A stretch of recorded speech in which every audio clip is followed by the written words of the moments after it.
Yo, this is Conan. You're listening to World of Wrestling podcast with Tax and Rich. Boom. Hello, everybody. Welcome to the World of Wrestling podcast. My name is Rich, and as always, I'm joined by my good buddy Tax Williams. How you doing? Hello, everybody. I'm doing good, thanks, mate. How you doing? I'm very well. Today, we are also joined by a very special guest, Mr. Tom. How are you? I'm pretty well, thanks. Thanks very much for having me on.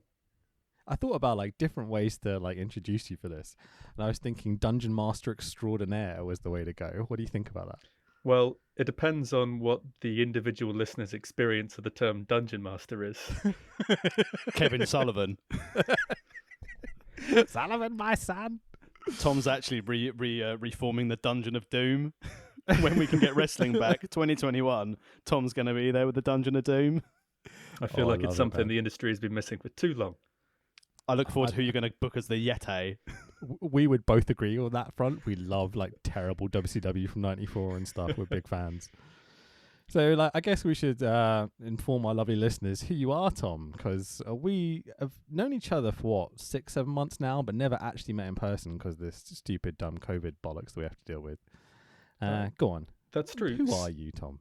So in terms of how I know you, Rich, so I am a professional game master. So I create, run, facilitate essentially role-playing games, both as private entertainment, as a sort of educational or therapeutic aid for children, families. It was sounding really saucy until you got to the kids bit. Travis! Careful. Again, let's really hope no clients listen to this. But also, I know Rich through being hired by the wrestling channel Wrestle Talk to run a wrestling-themed role-playing game for their channel, which has four of the main guys from the Wrestle Talk crew and a fantastic drag performer, Lolo Brow, basically performing an improvised British wrestling promotion set very vaguely in the 90s, I'd say the early 90s. I will say it's my favourite thing to do. I absolutely fucking love doing that Rosbard. It's absolute banner. How much have you seen of it, Tax? Have you seen any? I have seen nothing. Similar to how thanks for the support, mate, you fucking prick. As opposed to Tom, who's an extensive fan of the entire back catalogue of Tax Williams' performances on commentary and in ring. Of course. Hey, I've listened to a little bit of your podcast, guys. Come on. I appreciate doing the extra effort. Yeah, cheers. But no, Norris Bud's so much fun, man. I think you do an amazing job with that. What's your background in pro wrestling? What's the earliest wrestling memory you have?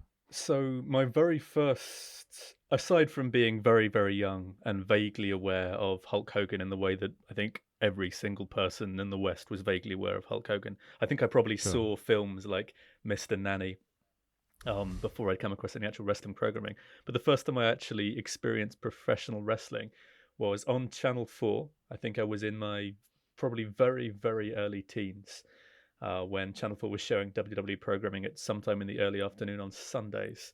And Sunday Night Heat on T4. Not T4, just regular old Channel 4. Oh, wow.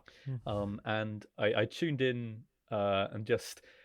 all I really remember of the storyline I'd watched was that Triple H had injured Kane due to shenanigans, and Kane was out there somewhere and coming for revenge, but hadn't been seen in weeks. And I think I was in the middle of Triple H's sort of real chicken shit heel kind of period. And he had some kind of authoritarian machinations going on, but there was this constant looming threat that the Big Red Machine would be back for his revenge. And it was specifically through the character of Kane that I got really, really into professional wrestling. Monsters have always been my favorite wrestling thing, and that idea of an unbeatable giant who can only really be defeated through cheating, but in a fair fight is just too physically powerful to be overwhelmed, just out there waiting for some kind of bloody vengeance. And being a kid and being into comic books and horror, something about a big masked monster always appeals as well. But yeah, that was my in. My in was Channel 4 and the looming threat of Kane. It explains somewhat why you picked this film we're going to be reviewing today. Well, that's actually... I picked this film because I absolutely fucking love Scooby-Doo. Scooby Doo is incredible. Always loved the show. It was a big part of how my fiance and I spent our time together when we first met. We used to just kind of hang out and watch episodes of Scooby Doo. But yeah, always loved Scooby Doo. The fact that the big Were red. you 5? No, man. No, we've known each other. How old are you? Go on. How old am I? Old No, enough. how old were you when you met your missus and started watching Scooby Doo? I was Bonded over Scooby Doo. I want to say around 19, 20. Okay. Fair. Yeah, around that age. So a canny whack ago. But yeah, and yeah, I had no idea that he's the big red monster in the film, but I had no idea that Kane was going to turn up in WrestleMania Mystery, and I was delighted when he did.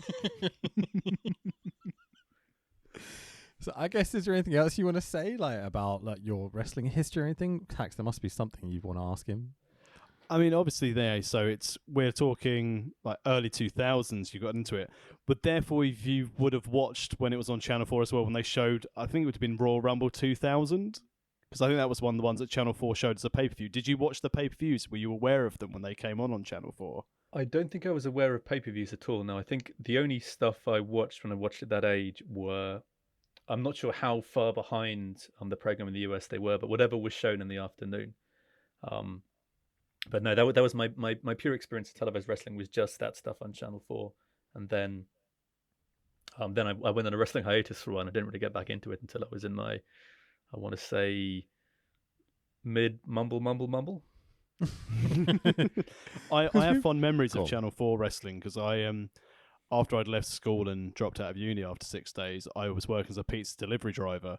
And I remember one evening I went home because I was not feeling very well, and I rode my little moped all the way home from Ashford to Brenzett thinking, I'm going to throw up in my crash helmet. This is going to be rancid. Then got home feeling really rough, and I remember sitting in bed and watching Invasion because I was like, I forgot that was on Channel 4. So that was the Invasion pay-per-view that showed on Channel 4. So I always have fond memories of Channel 4, and I wasn't sick, so happy days. I say, doesn't this story end with you eating pizza in your bed, feeling sorry for yourself? Oh yeah, I'd taken a pizza home feeling ill because I thought, no, don't turn down a free pizza. It's the idea that if you just get more food in, it'll just sort of push the potential vomit down. Or essentially speed up the process. All right, so before we kick into this review, podcast, whatever, we don't really do reviews. It's more just shitting on everything. Like, worst job you've ever had, Tom? Worst job ever had? Ooh. Worst job you ever had. It can be a Being on one-off this or like pod. a permanent thing. Shut the fuck up. You love this pod. So I was and still am, but not in this current climate, a production manager for live events. So I used to be the technical manager of a venue near Old Street, which I probably can't name, but Probably sensible not to on this podcast, mate. but yeah, who are just hands down the worst theatre in the city of London. Run by a narcissistic crackhead and his delusional assistant. Probably one of the biggest. Wow. Literally every room contained at least a dozen health and safety violations. I can probably say with some confidence that some of the fixes I did to that place saved a few people from potentially fatal electric shocks. And they were just a bunch of pricks, really. They would cheat clients out of their money. They would promise them the world, and yeah, a significant portion of my white hairs are entirely as a result of the time I spent there. Yeah, that's my worst job. My worst job was working for this absolutely morally abysmal venue in London. Sounds like they run BritRes. I mean, a lot of parallels can be drawn between the sort of the fringe theatre scene in London and independent British wrestling. There's a lot of the same issues there. We did a podcast with my dad where we talked about this for about 20 minutes because he's a theatre bod as well. Like, he grew up in the theatre and everything. And he was just talking about pro wrestling, and we are just comparing notes about how terrible it can be. It's also amazing. Both can be amazing, but you know what I mean. Tax, what's your worst job, buddy? I know some of yours. Putting over Matt Terry. That's a joke only a very few people are going to get. Matt Terry is a person that wrestles, that Tax has worked with.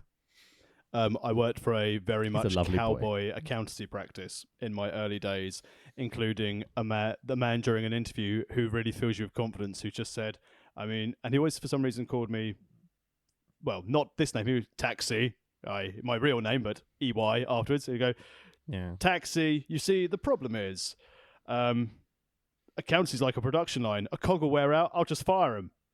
Replace the cog. And I was like, this is going to be somewhere I definitely want to work. Amazing. What a lovely man he sounds like. He was a piece of shit. He took out second charges on people's homes if they didn't pay like £100 invoice. He loved going to court with his ex-wife. I think he had a solicitor and retainer who was like, buy one, get one divorce free. Fucking hell, okay. Good grief. I was trying to think what my worst one was, and as you guys probably know, I filmed weddings before I started working at Wrestle Talk, and I once did a wedding for a couple that were from the Isle of Sheppey. I know Tax is going to know where that is. Tom, do you know where the Isle of Sheppey is? The Isle of Sheppey. Are we talking a Scottish Isle here? No, it's off the coast of Kent. There's a So coast The home of Kent. Zack Sabre Jr. It is the home of Zack Sabre Jr., yeah, interestingly. So Sheppey is basically a very small island just off the coast of Kent, kind of right next to Sittingbourne. You'd imagine, just off the coast of Kent, beautiful countryside, big power station, lots of incestual nonsense and webbed feet. It's horrible.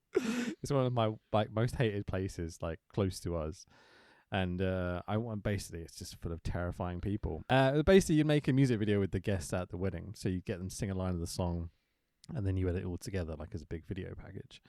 And I once went up to a person who was like, would you like to be a part of this wedding day video? A couple have asked me to be here, etc., etc. And he went, ask me again, I'll fucking smash your camera and chuck you off a cliff, mate. And I was just like, hooray. That was the mayor of Sheppey.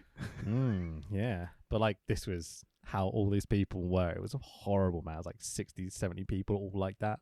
Fucking terrible. I ended up just leaving. It was great. Did you ever do gigs on Sheppey? Yeah, I played the Ivy a couple of times with my band. Loved the Ivy. A band I was in prior to my last Iris. band, Iris. Dan, 7 Day Conspiracy? Yes. You might. I'm assuming you don't, Tom, because you're not a Kent kid. Nope. It's very incestual. Anyway, Dan had Dan's band 7 Day Conspiracy played in Sheppey and had all their gear stolen from a locked cupboard in the venue. Magic. It's just amazing how it disappeared, and there's still the lock on the door, and so someone had come along, unlocked it, let someone take all the equipment, and then relock the door. Would someone say they would have got away with it if it hadn't been for those meddling kids? There we go. Speaking Bringing of it which, that's the back. second link you did there. Thank you very much. Well, today for the podcast, we'll jump into it. We're doing Scooby-Doo's WrestleMania Mystery, chosen by lovely Tom here. Tom, what motivated you to pick this as the thing you wanted to do on the podcast? Well, I love Scooby-Doo, man. I think when we were talking about possible things to do, my first thought was, maybe a wrestling movie, maybe something from WWE Studios or something from Hogan's Hollywood period. And then, I just remembered all of a sudden of the first of two WWE Scooby-Doo collaborations. The Scooby-Doo WrestleMania Mystery. Well, that's perfect. I genuinely love both Scooby-Doo, and I genuinely love the Big Red Monster. Cool. Were you disappointed with the sequel that Hogan had been fired, considering he was supposed to be playing a major role? Was it a Speed Demon?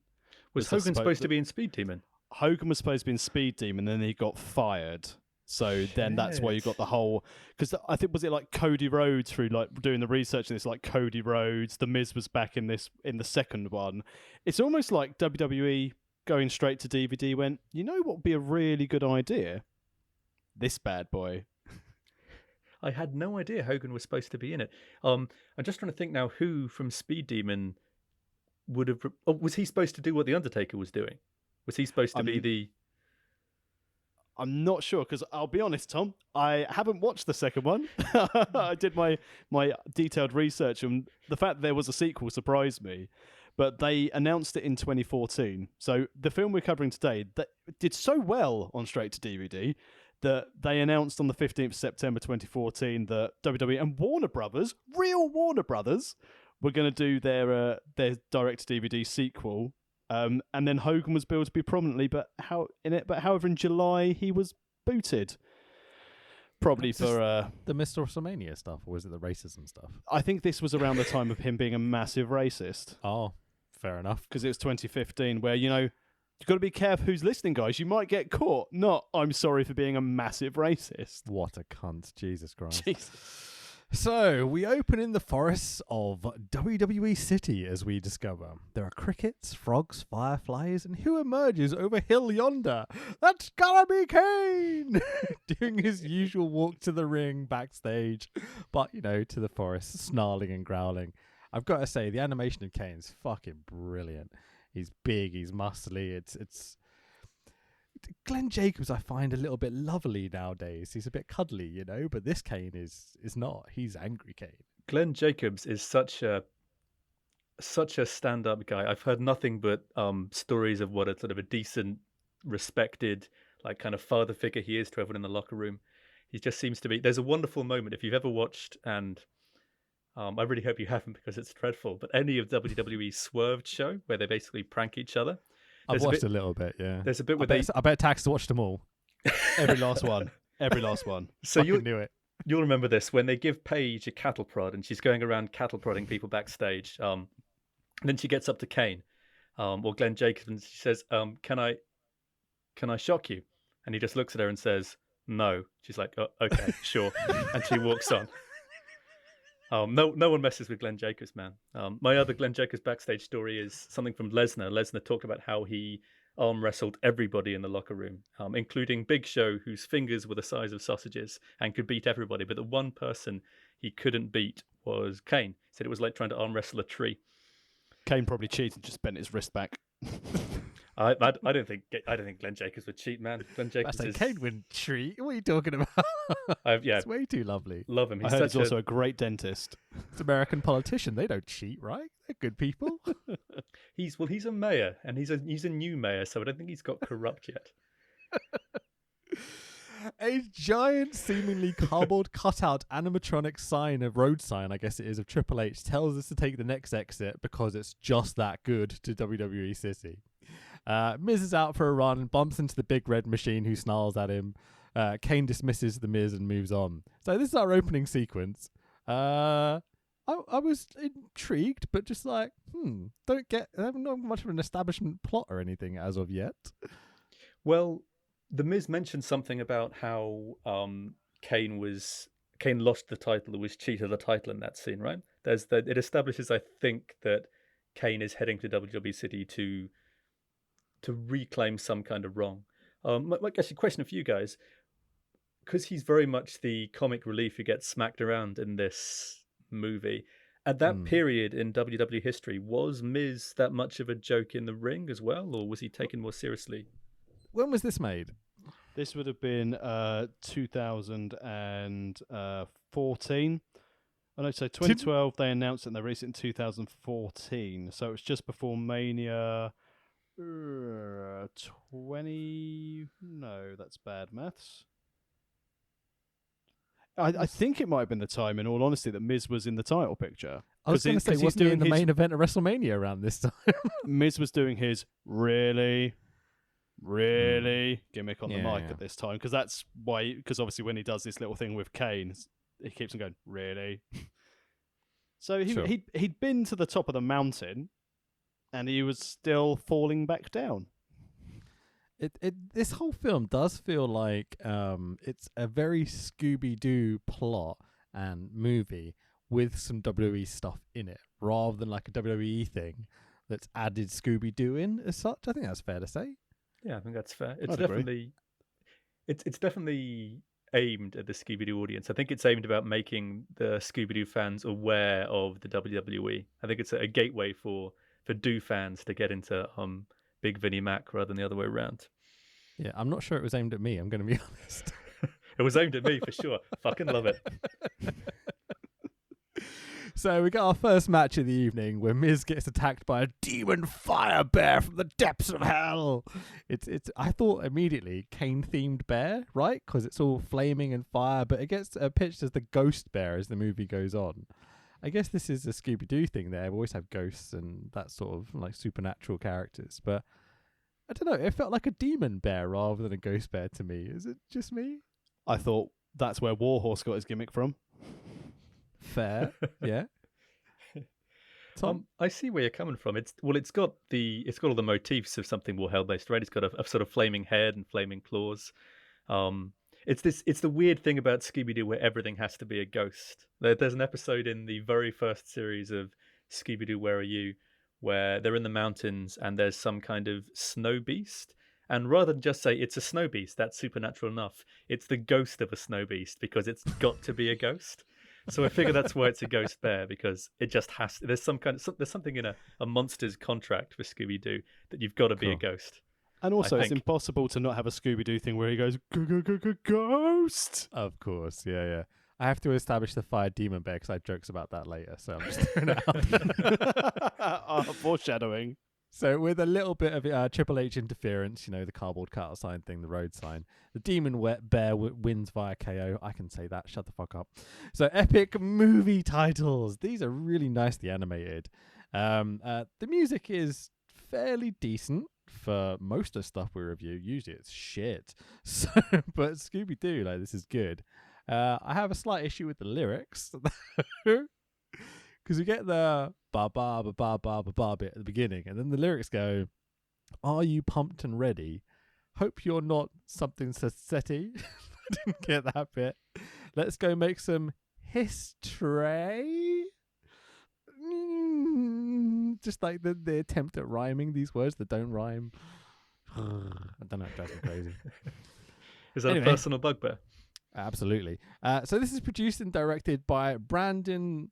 You might be able to pronounce this last name better than I can. How do you spell it? Veitti. Vietti, I think. Yeah, Brandon. I think it's Vietti. Nice. So I looked him up on IMDb, and basically he's just done a whole bunch of comic book cartoon movies. He's done some Batman, a whole bunch of DC. He's done some other Scooby stuff. Weirdly, nothing outside of that whatsoever, it seems. It's just all comic book movies, which has got to be quite a unique thing, surely?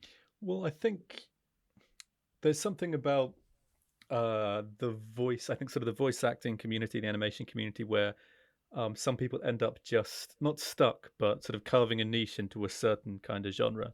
So like some of the really iconic cartoons like Batman the Animated Series, things like that, the people who worked on that have pretty much consistently worked in the field of sort of animated superheroics since then.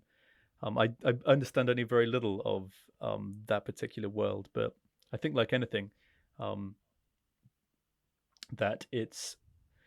Whereas I guess in mainstream film acting, it's damaging to be typecast. I think when it comes to something like cartoons and animation, finding a niche is probably actually quite key to just getting more work. So we can definitely talk more about this, but let me just get onto this next bit, because Shaggy and Scooby are cosplaying Cena and Sin Cara in their basement, I think it is. 2 main event stars and John Cena. So they're playing this video game. So Shaggy is obviously Matthew Lillard, who's been doing Shaggy for quite a while now, who I think is no longer doing Shaggy from what I understand. Is that Not correct? anymore, no. Which I think he was quite bummed out about, because he loves doing the role. Be. Yeah. I mean, it's got to be such a good gig, hasn't it? Just like hopping in a studio, doing some fun Scooby lines, just be so much fun. I did have a question from a Scooby-Doo basis. So obviously Tom being a sort of Scooby-Doo superfan-ish. Well, let's call it superfan. I didn't realise that they're actually re-recording, again, just I thought interesting notes for the sequel, so I didn't think anyone would really look into it. They're re-recording the voice parts for Velma and Daphne in 2021 to be released. So Speed Demon's being re-released with Mindy Cohen's has replaced who's replaced Velma as Kate Micucci. So she's voicing over Velma in 2021. And then Daphne's voice of Grey Griffin is being replaced by Holland Roden in 2021. Oh shit, son, that's terrible, man. Like that cast is my favorite cast. I feel I've just broken bad Scooby news. I've broken bad news on the World of Wrestling podcast. But yeah, so that seems to be that they're revoicing it, or from next year they're not going to be the same cast. I can't believe they're putting Kate Micucci over Mindy Cohn. I'm devastated. Kate Micucci's brilliant. Garfunkel notes all the way. I mean, don't get me wrong, man. I do actually like a lot of the stuff she does, but so they're retroactively re-recording their dialogue for Speed Demon, then re-releasing it with the current cast. Yes, so That's per nuts. sort of the plot list, it says Mindy Cohn as Velma Dinkley, 2021 release. And then Holland Roden as Daphne Blake, 2021 release. Oh, so Mindy Cohn is recording over the top of what Kate Micucci did. Yeah, that's weird because I know Mindy Cohn was Velma in. I'm pretty sure Mindy Cohn was Velma in both this and in Speed Demon originally, because that particular cast of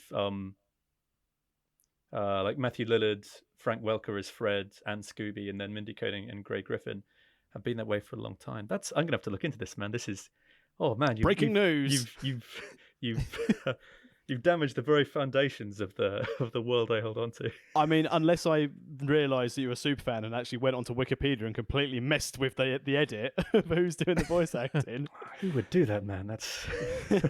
Are we sure that George Lucas isn't in control of this production? Because I mean, just replace all the characters, change all the voices. That's a fair burn on George Lucas. Yeah, fucking A. Ruining everything. So with this all in mind, we had a brief conversation, Tom, about the man that does the voice of Scooby-Doo. Would you like to drop some knowledge, sir? I'm just going to open the floor to you at this point. Sure. So the highest grossing actor of all time, if you just combine the box office gross of every single film they've been in, is Frank Welker, the man who voices Scooby-Doo in these set of films and has been voicing Fred Jones since the very first episode of Scooby-Doo way back in the original series. He's an actor who is always called upon to do animal voices and monster voices. He's Nibbler from Futurama. He's been Megatron in almost every iteration of Transformers, but he's basically the go-to guy, particularly for animalistic sounds. So yeah, if you combine the box office gross of every single movie he's been in, he is the highest grossing movie actor of all time. If you look through his IMDb, it is insane. It's like every childhood favorite character into like teenage favorite movies and stuff. It's just always him doing the voice of all the characters, and it's crazy how many things this guy's been in. He's probably been in the 3 films I've ever watched. What? Yeah, actually, what are those 3 films? Let's see if that's actually true. I would be over the moon if it turns out. I mean, to be honest, I watch films so rarely, I probably wouldn't remember them. You've seen The Marine with John Cena in Extruded That. I mean, I don't really class WWE Studios things as films. I like to call them as shit features.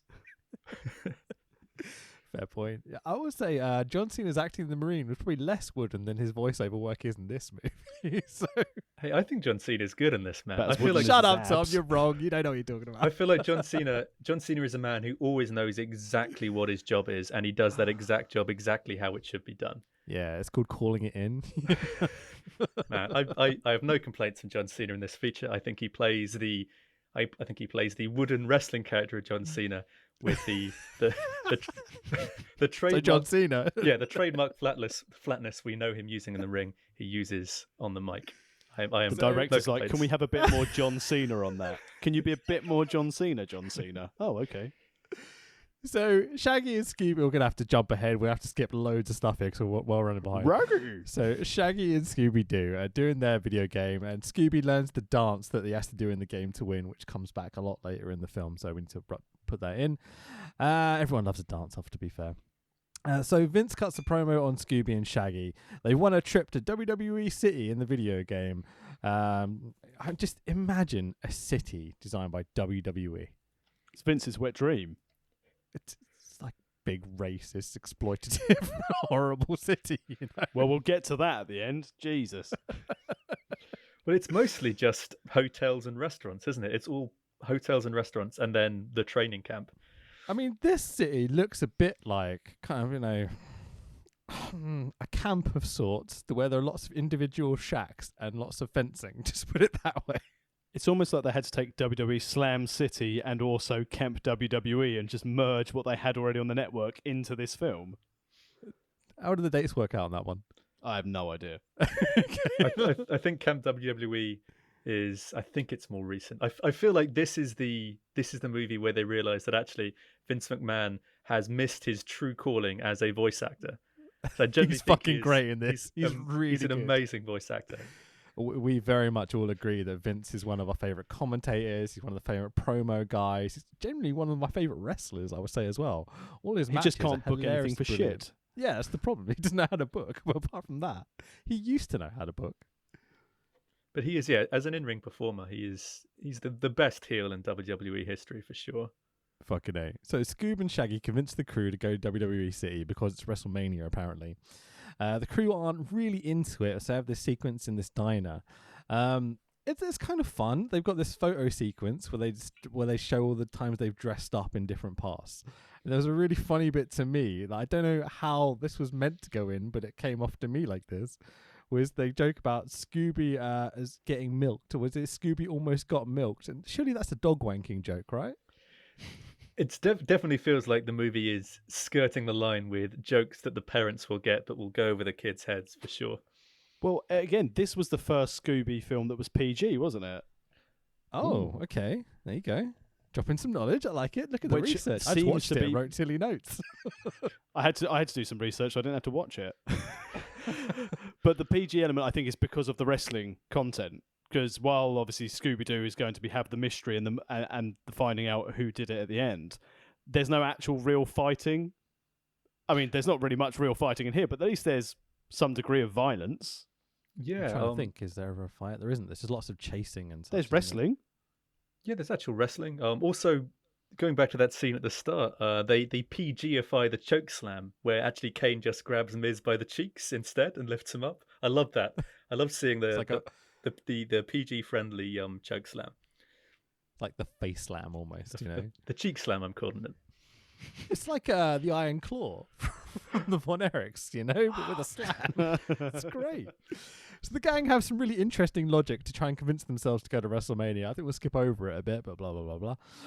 Road trip! Scoob and Shaggy have bought so many Scooby snacks they've forgotten everyone's luggage. And there's an amazing kind of tongue-in-cheek joke where they're like, what's the problem? We all wear the same outfits every day anyway.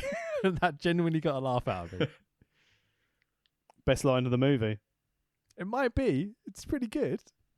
Which also works with wrestlers as well. Hang on, John. Why do you always wear those jorts? Can I It's only just got one set. take a moment to say that I have course. never been able to take John Cena seriously in his jorts. I wish he would not wear the jorts. I hate them so much. I really hate those jorts. But if he came out wearing anything else, you'd be like, oh, it's just not John Cena anymore. His khaki jorts kind of work a little bit better, or his camo ones when he really doesn't want to be okay. seen. So it's But the material that's the problem. it's not the not denim sh- ones. There's something about the denim jorts which just I hate them. I hate them, guys. I hate them more than a man should hate a pair of jorts. I think this is reasonable. I think you fit right in here, Tom. This is working well for me. So there's a raccoon that makes the Scooby, what's it called? The mystery machine, spin off the road. Ba ba ba ba, and his name is John Cena, and some lovely gentlemen in a pickup truck. America. So these lovely gents in the pickup truck that come to save the mystery machine gang, whatever. What are they called? There must be a name for the gang. They're the Mystery Incorporated is the name of their mystery solving business. Okay, am I okay saying Mystery Inc? Does that work? Mr. Inc. is fine, yeah. If you want to save yourself the time and cut off 2 syllables. I've got a very short attention span, so it's like anywhere I can save time. So the mystery douchebags. Anyway, so this pickup truck arrives with John Cena and these two guys who are very much kind of like side characters to start with because they're not wrestlers and they're not Scooby-Doo mains or whatever. But you kind of instantly get that feeling like, I feel like, because I've seen a Scooby-Doo cartoon before, this might be useful information to know who these people are. I thought one of them was a throwback from John Cena's album. Oh, he does look a bit like early John Cena. Who is the guy that looked like John Cena but darker skin?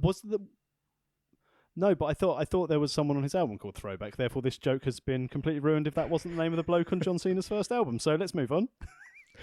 Ba ba ba ba. Just do that noise. That makes people laugh. So John Cena rips off his shirt. And is it Daphne? Daphne gets wet.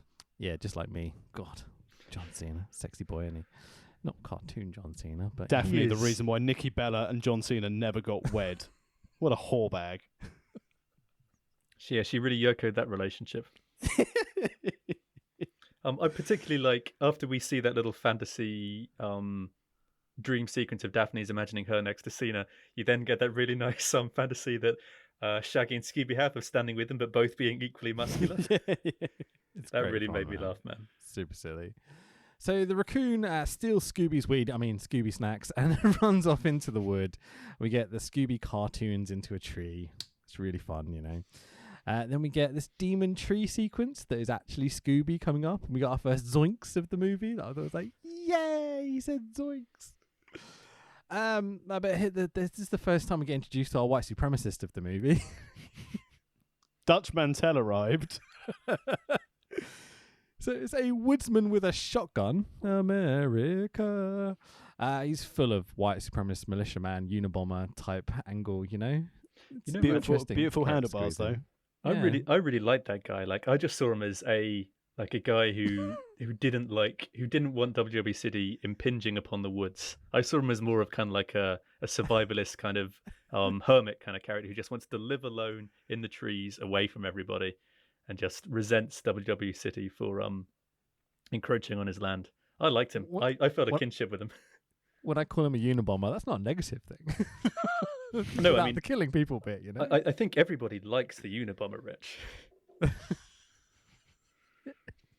I'm just going to move on from this. So John Cena's wooden acting is fucking terrible here, but it's what it is.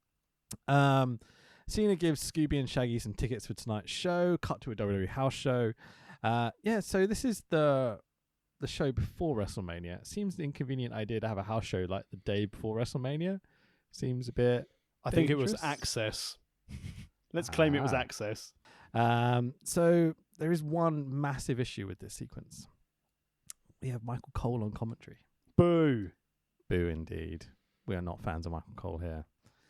Well, we say we're not fans of Michael Cole. I think he does a very difficult job following on from JR and having people shout down his ear. In 20 years' time, there'll be people who go, now, Tom Phillips is no Michael Cole. Oh, well, Michael Cole always put the story over. Yeah, but Michael Cole's he's a great war correspondent.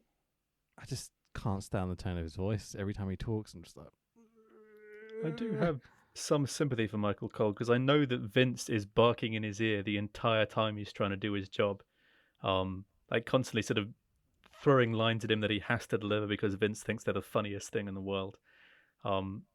Also, I have a theory that Michael Cole has wanted to shave his soul patch for years and Vince wouldn't let him. You think about... I know people always say this about Michael Cole, and I don't want to be doing serious talk, but there's all these other commentators for WWE, whatever. They've never had this issue of me detesting them. It's just Michael Cole. And they all have Vince in their ear. You know what I mean? Whatever. Cut to Cena and Sin Cara against Big Show. And some other piece of shit arsehole who I'm not going to name. Velma in the crowd goes, I can't say I'm bored. And I'm like, at least someone isn't. It's a John Cena match. Hey! Show does the job for Cena and Cara to pick up the win. And obviously Cena gets the pin because, you know, Sin Cara ain't getting that pinfall. John Cena's in the ring. This is a sequence. Let's move on. Most entertaining John Cena match in years. Yeah, I'd agree with that. Vince McMahon out next. The ugly spinner belt. Lowers from the ceiling. Also, how has Vince got bigger muscles than everyone in this thing? It's almost like he's got final edit. Yeah, that sounds about right. I mean Vince was jacked in this movie. How did he find a suit, like Big Show's suit, just to fill out with his hulking muscles, brother? Did you catch Vince's line here that really threw me when the championship comes down from the ceiling? Is that the one about the WWE stands for honor, respect, hard work, and dedication? No, that was going to be my next He called it a title belt. He called it a belt. Yeah. Vince McMahon called his championship a belt. And I was generally just had to pause it for a minute. I was like, holy shit, because Vince has a real affinity for not saying belt at all. So the fact he let this slide in the Scooby-Doo script, I was just like, fucking hell, boys. Warner Brothers money. Yeah, I mean, maybe so. He's having so much fun, he just didn't care. Maybe that's why he's so jacked. He said, okay, I'll say belt, but you've got to make me the most jacked guy on this show. That was the deal, I think. So Vince tells us the best joke of the movie so far. As you previously said, the WWE Championship belt represents honor, respect, hard work, dedication, the very soul of WWE. I mean, that's the aspiration of the belt. I'm not sure that's how they book it. I'm also not entirely sure that's... If you get to the very core of WWE, I don't think you'll find those qualities at the center. So the plot here is that Kane was the champ. The belt's been vacated, so it's WCW 2000 all over again. The belt will be won by someone at WrestleMania. So we then... That's terrible advertising. It's terrible advertising. What's your marquee match? Oh, someone will win the belt. Got to book this shit better, boys. So, WWE Training Center, Training Camp, sorry. Is that how I refer to it, isn't it? Training Camp? I think it's called the Rock Camp or something. I think they have the belt in the rock face above the camp, don't they? I also think they had to get Dwayne in there somehow, didn't they? Yeah, I think that's exactly it. That's the only way they could possibly reference Dwayne, with him obviously not wanting to be referenced at all in this thing. So we pan past some people sitting outside this camp, and we have Jerry Lawler. Boo. Waiting for little kids. We have Jimmy Hart, racist, and we have Sergeant Slaughter, American. Okay, Sergeant Slaughter's all right at least. Side plot of the pickup truck lads. Oh, I just about got that in there. Who's the dad and the son. The son is a wrestler and the dad is a former wrestler. Who looked a bit like Rocky Johnson. He did look quite a lot like Rocky Johnson. But the dad doesn't want the son to be a wrestler because he's so good at technology. Is that the plot? Because the dad was injured, the dad busted his leg in a match, and that was his entire basically career written off. He doesn't want his son to be put in danger. I think it's it's his uncle, isn't it? His uncle, yeah. He doesn't want his nephew to wrestle because he thinks that as his nephew's very good at computers, he has a more stable and secure future working in computers rather than working in an industry where there is always the risk that you could suddenly be out of a job at the drop of a hat. So I think that's it. The one thing I did question here is that I didn't catch it right until the end of the movie. Do they say the names of these people at any point, these side characters? Yeah, quite a few times. Okay. I obviously just was not paying attention. Cookie is the name of the uncle and the coach. His name's Cookie. And his nephew's called Ruben. Okay, cool. It's quite cute names, all considered. Well, who would suspect that either Ruben or Cookie could potentially be villainous deviants? Yeah, not me, that's for sure. I didn't suspect anything was going on at this stage. Never seen a Scooby-Doo cartoon before, so I would have no idea what's happening in this sequence. So we cut to this Scooby dream sequence where he's wrestling food. It was very out of left field. Didn't know where this came from. It's great fun. Yeah, it is. It's it is fun, but it is a huge sudden stylistic change to everything else that's happened so far.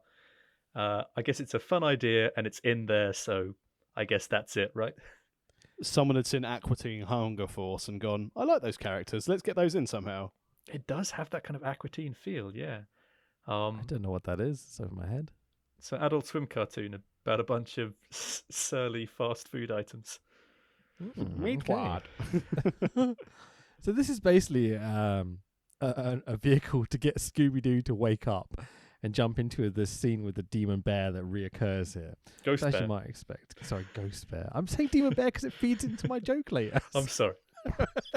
Can't remember this. You are setting this joke up now. I really hope this isn't going to fall joke, flat. Yeah. It's not even that funny. It has to be a fire demon bear. So tax on get it 'cause it's a movie joke, but it's fine. It's okay. I'll laugh politely. Okay. So there's lots and lots of exposition in this movie, and this is one of the first times we get it. We get lots of exposition about the ghost bear, and Kane growls in the forest. A normal weekend for Glenn, hanging out in the forest, growling at people. Great fun. So the gang get admonished by Miss Richards, who I don't know if this is a real person or whether this is just exclusively to this cartoon. This is just another character exclusive to this cartoon, and you can pretty much. The way my brain was thinking when I saw this for the first time was, right, okay, so we have 3 characters so far who are neither members of Mystery Incorporated nor WWE stars, so therefore we have 3 suspects. That was when my brain was at this point. Woodsman as well? Oh yeah, Woods. I mean, I would 100% support that Woodsman's pro-tree hermit lifestyle and can see no wrongdoing in his actions. Unabombers to the win, eh? So Miss Richards is Vince McMahon's, let's say, legal secretary. I think she's just some kind of head of operations or something like that. Because she's in charge of security as well as a whole bunch of other things. Which is also known as the best of the independent wrestlers in WWE City to come and work as security guards. Fucking A. She's designed as Vince's wet dream, basically. It's like, all those blonde, big boobied, tiny girls in the 90s that couldn't really wrestle or whatever. Yeah, I mean, yeah. Exposition. There's a bear. Vince arrives. Vince employs these kids, nice little touch, to explore the mystery of the bear. More exposition about the bear and the belts being highly valued. And we can't have the bear getting to it. They have to protect the belt from the bear is the idea, right? This is something I was never entirely clear on. I think that the bear is basically be doing damage all over. Like because at this point the bear has destroyed the sort of video game center, and the bear has destroyed, I think, the kitchen, and he's been damaging WWE property for a long time. And I guess there is nothing more valuable in WWE City than that belt, not just in monetary value, but also because it is the MacGuffin that WrestleMania is based around. So out of everything that needs to be protected, this is the most important thing. And so with all that rampant property damage, they think, okay, we absolutely can't let that property damage spill out into the belt. It's a shame they didn't take that as a whole approach for the belt in real WrestleManias, that it's the most important thing and the most prized possession, and it's what the show should be built around. Yeah, it seems like in this case, Scooby-Doo understands the championship a little bit better than main programming WWE does. So with that massive positive, we get introduced to our Sin Cara character here. Now, it's not very realistic because he does flips and doesn't botch them. Okay, but to me, there's one question I want to ask. Is it a little bit racist that every time he comes on screen, you get kind of generic Mexican music, and all Sin Cara can do is kind of do a little jig and flip around a bit? Well, John Cena speaks luchador, remember? Yeah. John Cena and he's got a really fast car. That is an interesting question. I mean, I think the flipping stuff is fine within the context of the fact he's a masked luchador, and they are all about the flippy shit. But are you basically suggesting that the Spanish guitar music is the equivalent of having a Chinese wrestler that's greeted with a gong every time he comes on screen? That's a good point, actually. Yeah. I hadn't thought about that, but yeah, I don't know, man. I really enjoyed the whole game of him not being able to speak, and the joke of him only being able to communicate through sort of high flying work. Dance. Yeah, I really liked it. There's one moment later in the film where they're kind of at an impasse almost in their plot, and they're just about to go into the next sequence or whatever. And then Sin Cara just jumps out the thing and starts dancing. And John Cena just goes, "That's right, Sin Cara," and then just continues to talk, which I thought was hilarious. But this initial bit, I was just like, "Oh, what's happening here? He's not even botching. That would be the good joke, at least to us. But this isn't made for us. This is made for, Scooby-Doo fans. Like kids, essentially. It's a kids' movie, So no offense, Tom, but you know what I mean. It is. Hey, no, absolutely. So Tax, what was... Because from my recollection, this was a period in time where this movie was made back when the WWE still had big plans for Sin Cara. Like, what was he up to back in 2014? He was wrestling under a lot of blue lights to start with. It's terrible. So again, as you said, they did have big plans for him. This was like the first marquee, what would have been NXT signing when they got Mystico. They had all the big thing that he's got his own cartoon in Mexico. And it started to go a bit. Wait, hang on, Tom. Do you know the Sin Cara history, like who Mystico is and such? Was Mystico? Did Mystico end up being Sin Cara later on? They're the same person. So basically, what happened is Mystico was one of the biggest names of CMLL. Like, he was a huge star in Mexico. And he's part of a family that basically, like, Mexican wrestling is very, very incestuous. It's lots of cousins and uncles and siblings that book it that all wrestle under the same thing. So they have, like, you know, a group of guys all under mask that are all called, like, different things like Caristico, Mystico, Sin Cara, who are all, like, this brothers and cousins and this sort of shit. So Mystico is, like, the top baby face in Mexico. And he came up to WWE. And, like, he used to be immaculate. Like, he would never botch. He would do these crazy moves. He would do these flying armbar sequences and stuff. He was incredible. And then he got an injury right before he came to WWE. Triple H signed him as, like, the guy who's going to be his major thing now. He's booking shit or whatever. And they pushed him to the moon with all these amazing gimmicks, like the trampoline, so he bounces into the ring, and the blue lights as he's wrestling to try and make him feel extra special. And he was shit. Yeah, the main story around this time was when it was going against Sin Cara Dark. Yeah, we can't say that. There's a joke there about what Spanish people would call the word black. No, I'm aware of Sin Cara N. Yes. Yeah, good stuff. Sin Cara N, and also his friend from OWE. Yeah, Torito N. These are very deep cut jokes. Don't worry.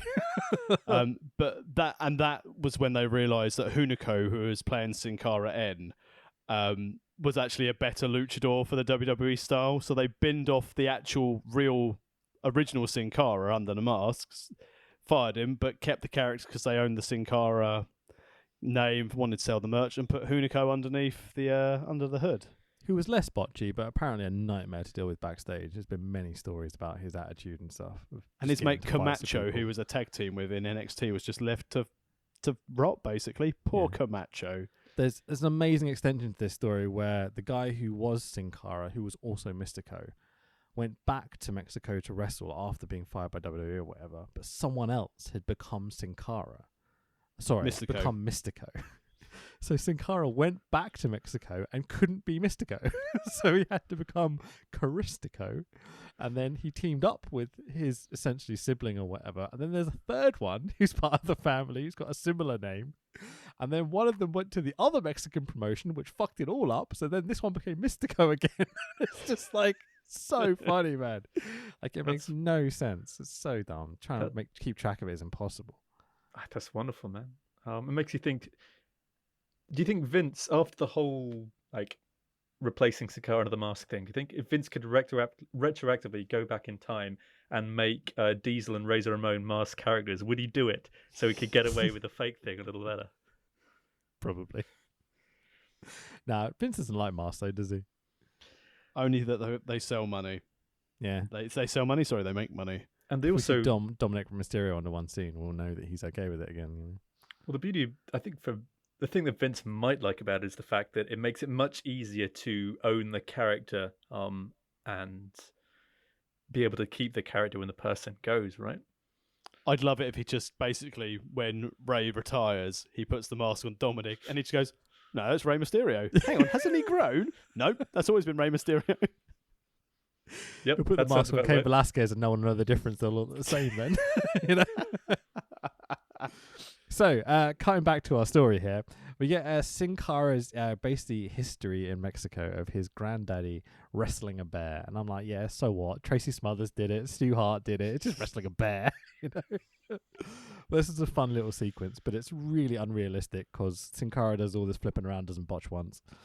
So, this was 35 minutes into the movie, and I will say they've crammed a shitload in so far, but I did have to take a little break to go get a cup of coffee because I was like, we're not getting very far. It's just lots of exposition and talking, setting up, you know. I would have liked a few more punches, let's put it that way. It's where I tapped out on Sunday night. I got 38 minutes in and was like, nope. Okay. Turned it off and watched Entourage. I feel like Tom's getting sadder the more we talk about this movie. Hey, man. It's just like, well, I guess just like the WWE, it is a Scooby-Doo is a formulaic product, and for those I think who are really into the show, there is a kind of familiarity and comfort to be found in that formula. And then for those who aren't, it can seem quite, I guess, unstructured at times. So I totally get it. Such a beautiful way with words. I love it. You make things. I thought this was kind of bad at this point, and you're just like convincing me, like maybe it was okay. I mean, I'm not. Again, I was going to say, as you said, with the structure, we've established non-recurring characters. We've been introduced to our ghost. We've got what Shaggy and Scooby are going to be in peril with. And now the next half of the film is going to be rectifying that and finding out who is behind the ghost. Yeah, we'll get onto how we see the whole thing when we get to the end. Okay, we've got to save something for the end. Let's move on. Sorry, I do get your point. I think there is something that is about to happen that maybe should have happened at the end of Act 1 point rather than the point it did. I feel like there's an escalation that maybe should have occurred already that might have made might have helped you stick around a little bit longer there, Tax. Okay. So Scooby and Shaggy eat a shitload of pizza, and we get a kind of bit of a mulligan with Fred going off to take photos of the ghost bear, as he puts it. Fire demon bear, just remember, okay? So I'll do like a drum roll and build up to the joke when I get to it. Scooby sees I thought you might like this, Tom. I wrote this joke and then I'm just about drunk enough to explain that I'm going to say it beforehand. So Scooby sees the question collector, blue and purple orbs in the sky. Thank you, man. Thank you for that super niche reference. The cops and Miss Richards, who we saw earlier, confront Scooby and Shaggy. The belt apparently has been stolen, boys. Oh no! I was like, finally a punch. So I should have just kept going because this is like the axis point of the film almost. So the cops come into their room uninvited. I'll point out, the dirty bastard American cops. At least they didn't shoot them, you know. So that's a good thing. Scooby has this strap around his waist. Scooby, what are you doing, mate? You stole the belt. What a dick. It's good because he wasn't wearing pants. I don't want to see giblets in my PG film. That's why he stole it. I lost my pants being chased by the fire demon bear, just so I need to cover up. So Scooby can't have stolen it. He's never been a criminal before, apparently. Logic. That's how crime works, right? Yes, that's well. There are some. There's a fundamental misunderstanding of how crime and the law works.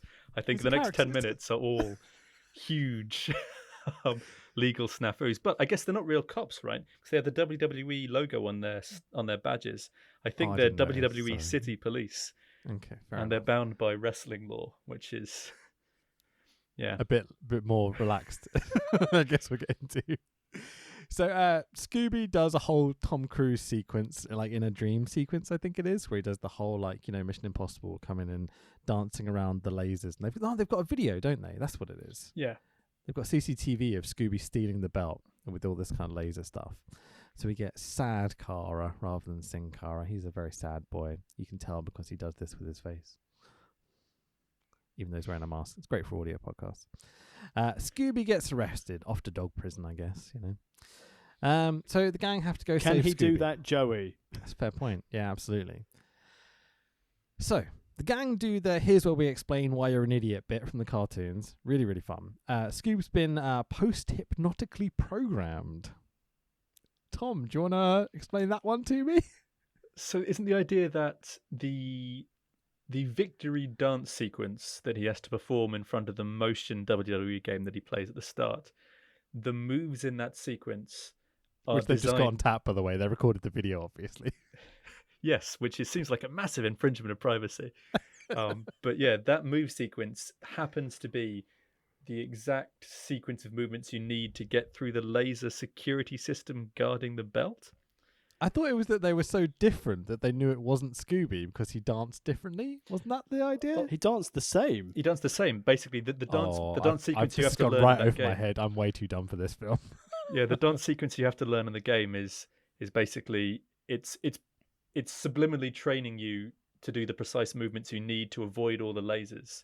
So he was basically, by this logic, surely it's Vince's fault because it's his game. Oh yeah, that's the law problem, really. That they should not be arresting him for being brainwashed.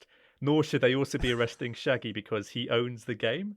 It's like me borrowing a mate's gun, shooting you, and then the mate going to jail with me because he bought the gun in the first place. Because Okay. that's why that's why Shaggy's also in trouble. They say, well, it's your game, so you're an accomplice. The whole logic of why Scooby gets taken to wrestling jail or whatever is the biggest plot hole, I think, in this entire film. The next it also makes what happen when Velma goes on to say that.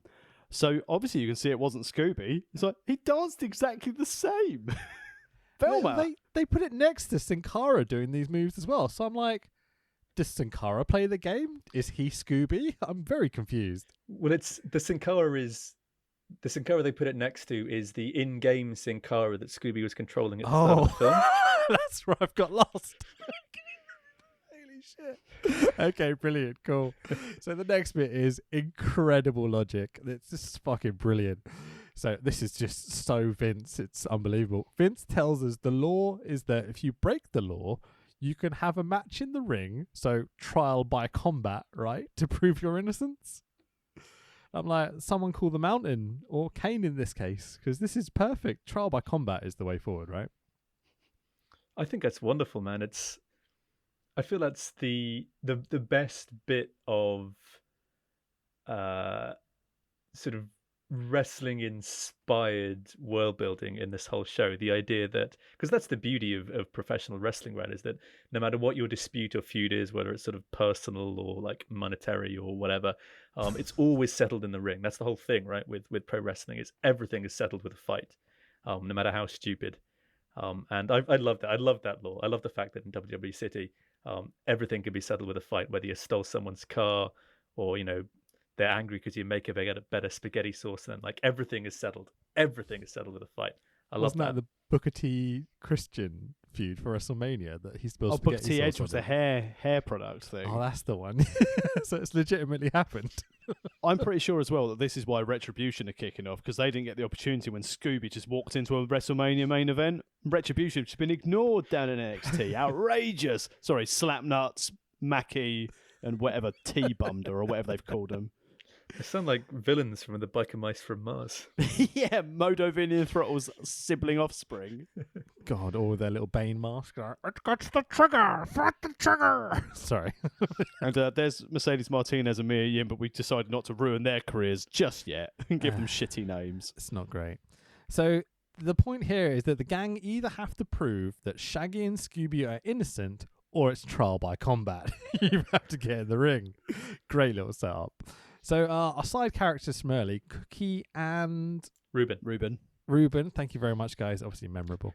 Come in their pickup truck and are here to help. Also, a very saucy AJ Lee joins them. She's very seductive to start with, at least. Very typical WWE diva. She doesn't have a line about being a diva, doesn't she? Don't underestimate a diva or something? Yeah, don't underestimate a diva. And then they do the whole training Rocky montage thing. So the guys, Scooby and Shaggy training, which genuinely got a couple of laughs out of me. They're terrible at everything. They do the rowing machine and they get flung forward through the wall or whatever. Like, it's one of the rare bits where I actually laughed and giggled. So yeah. Do you have flashbacks to episode 50? Very much so, where we did wrestling training and I basically puked my guts. That was how I felt. I didn't actually puke. I got very close to it though. They made jokes about me puking a lot because they're pricks. Is he all right? Yeah, I'm sure he's going to be all right. Should we go and check on him? Nope. What did you say? I said, oh, can I go blow my nose? And when I'm out the room, the camera's still recording, he's going to go blow his nose out through his guts. You piece of shit. So AJ Lee, awful music accompanies this. Light it up, but the montage is genuinely hilarious. What do we think, boys? Enjoy it? Made me want to go back and watch her work shoot promo on the women's division when Total Divas was released. You can't even lace my Chuck Taylors. No, neither can you, because they're hung over Punk's bed. Fair enough. AJ Lee is massively underrated though. She was fucking awesome. She'd be insanely brilliant now with the current crop of women's talent they've got to wrestle. Sure. I just realised that thinking of these peripheral group of wrestlers we haven't mentioned yet, and please edit this out if I'm getting the radio flow of things, but we haven't talked about the Funkasaurus.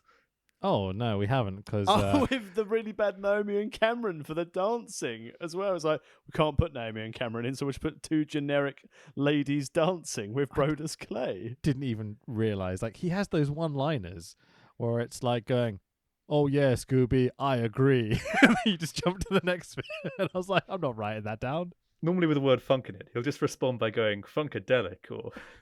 Yeah, but it's always like, you know how like a conversation naturally flows. Like you listen to our podcast, any podcast, it goes from one person to the next. You know how John Cena's lines in this movie are very much, he's recorded those in isolation, and you can kind of tell they're recorded in isolation. Brodus Clay is the biggest offender of this in this whole movie. There's no context of his tone of voice, of his cadence, like anything. It's terrible. Just me? Phoning it in. I feel like, I don't know. I was happy to see the Funkasaurus gimmick. I know that he's Sure, I enjoyed the gimmick. Don't get me wrong, it's not that he's not trying. It's that I don't think he's capable. Okay. Okay, fair enough. I've pretty much everything he says is just funk something in response to something else. Funkadelic with a hand gesture was always seemed to be the thing that he'd do. Funk is on a roll. It makes me think of that like that. The bit from The Simpsons when Krusty goes to the recording studio and records all his lines for this doll in like 10 seconds and then leaves. Just reads them one by one and goes. I imagine it was a very quick job for Brodus there. Okay, Krusty, we're ready for you now. Oh, he's gone. So the kid from the pickup truck, Ruben. thank you. New gimmick is he's the bone bender. And I'm not sure you want to call yourself that on our podcast. That's what Melina was backstage. Oh, that's so mean, but so funny. So, what have I got here? Blah, blah, blah, blah. So, hey, gang, off to the woods for some reason. They're going to go search for the bear, right? Well, of course, they don't have trial by combat. Yeah, absolutely, because they need to go prove the bear is blah, blah, blah. So our lovely militiamen in the forest, our Unabomber, with the shotgun blast, creates a rock fall from the surrounding hills. And we get a full Indiana Jones sequence with the rolling rock and having to run away from it. But to the rescue, Yababoo! And his name is John Cena. To the rescue. It's pretty funny. And then he makes this joke about hillbilly hospitality. And I'm like, that's my joke. I make those jokes, not you, John Cena. It's fun, isn't it? Big match, John. Living up to expectation. Cool. It's cool seeing the wrestlers perform these feats of superhuman strength as well. I think it's a tone that's kind of set right at the start when Cena lifted up the wagon. Even before that, when Miz and the Bear lock up, and then Miz's knee connects to the ground and cracks the concrete. I think sort of from that moment on, it kind of sets up the idea that these, within the context of this film, there is something not supernatural but sort of superhuman about the wrestlers, that they are able to perform these incredible feats of strength which are beyond what ordinary people can do, and that's kind of fun. I like how the cartoon format lets the wrestlers be these kind of modern day titans, rather than as my friend Adam once put it, two steaks being shaken in a Tupperware box, which is what. I like the phrase, but what fucking movie were you watching? It's just John Cena being John Cena, surely. But it's stuff like stuff like Miz's knee on the when in the real world has, because this is something which like they've done relatively recently with Strowman, right? They've tried to get Strowman doing some of these impossible feats of strength to set him up as a genuine monster. Sure. I liked seeing that stuff in this film. I liked the idea that there is something. Because Velma makes the comparison to like ancient Greek wrestling or something, or the combat sports in the ancient world. I like the idea of these wrestlers being genuinely larger than life, genuinely like more than just an excellent athlete. They're being something, just something slightly superhuman about them. I enjoyed. I'm astonished how much you got from this movie. I'm very impressed. That's not my first time watching it. So the gang wander into the Batcave. There's an audible gulp. It's brilliant. It's really nicely done. It's proper, very comical stuff. So there's a hideout in the cave. I've written cage here. Sorry, it took me a second. Cave. John Cena knows what an EMP is, apparently. And I'm like, John Cena impressing us here with the technology. Like, he's got some knowledge on him, this boy. So they find an EMP, which is, takes out all the electricity and such. There's a calendar with the words RIP WWE on it. The future is nigh, apparently. Another retribution gimmick. Fucking A. So, I mean, it's typical Scooby stuff, isn't it? You've got to find the hideout of the evil villain or whatever, right? Yeah. Cool. But from out of nowhere, it's our fire demon, oh, fuck's sake, fire demon bear, who bangs up John Cena and the gang leg it, because apparently they don't care about Cena anymore. They're just like, he'll die. First time Cena sold in years. He sold this good, actually. So we get this chase through the caves, and I'm going to be honest, the animation here is fucking beautiful. It's really, really fun. It's like jumps from caves to cave, and the caves scan across, and you get depth of field, and one person goes down a waterfall and pops up the other side and such. It's really fun, and it's got the whistles and all the traditional Scooby-Doo stuff. So I quite like this bit. Thought it was fun. Yeah, I like when they first enter the cave too. You get that nice bit with the bioluminescent centipede and the bugs in the foreground, kind of establishing like, okay, this is our light source for the rest of this cave sequence. We've got these glowing bugs, which will help us see what's going on. I love the palette of it.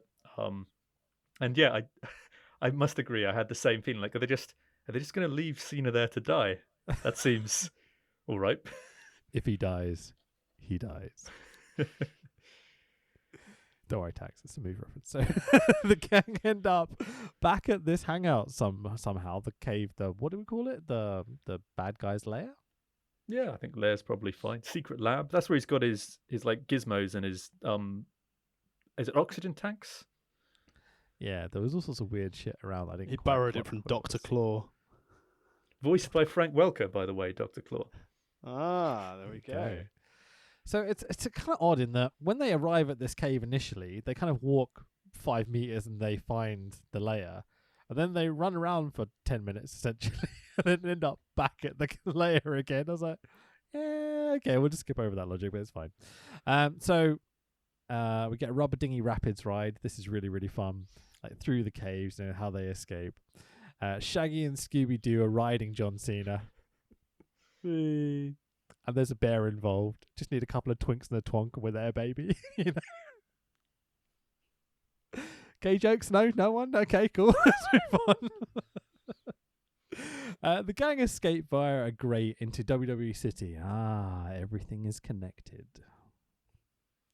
It's all starting to map together now. Indeed.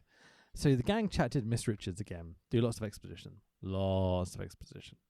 Racist depiction of Mexicans. Sin Cara jumping in. The gang go to set up a trap at WrestleMania, and it's time for your WrestleMania main event of the evening, as in the show that kind of tails off the film. By the way, this whole middle section was started to get me more into this. The intro was a bit like, okay. Middle bit, I was kind of like, okay, we're just finally kicking off. We've got a plot going. I'm enjoying. There's lots of silly sequences and such. Now we're kind of leading into our third act, pretty much. Like, what are you guys thinking coming into this third act? A lot of clock watching. Just weren't into it at all. I was looking forward to the main event. How are we going to resolve this? Who are we going to give the belt to? I didn't see what was coming. I think we know how Tom feels about it. I generally like this film. I do what you mean though. I think the first act of this film is a little, well, not too long, but I think, yeah, that inciting incident, that sort of the stakes being raised once Scooby gets arrested by WWE cops. I feel like that needed to happen earlier just to keep the momentum going a bit, because it is just a bunch of subsequent events until that point. Really, there isn't really anything other than the fact that the bear is a threat and it's doing bad stuff. Yeah, I mean, I think they set up this. I think it's nice that the third act of this movie is WrestleMania. I think that's a nice thing. So over the loudspeakers, we cut into the arena at this point. I will say the setup for this was better than their WrestleMania setup for the last couple of years. It looks really good. So that's what I'm saying. Remember the giant pleather ramp thing they had? couple of Oh, that WrestleManias was ago. horrible. Yeah. Oh, so it's just one screen across the whole top, then like a pleather kind of glossy ramp, and it started raining, and it was terrible.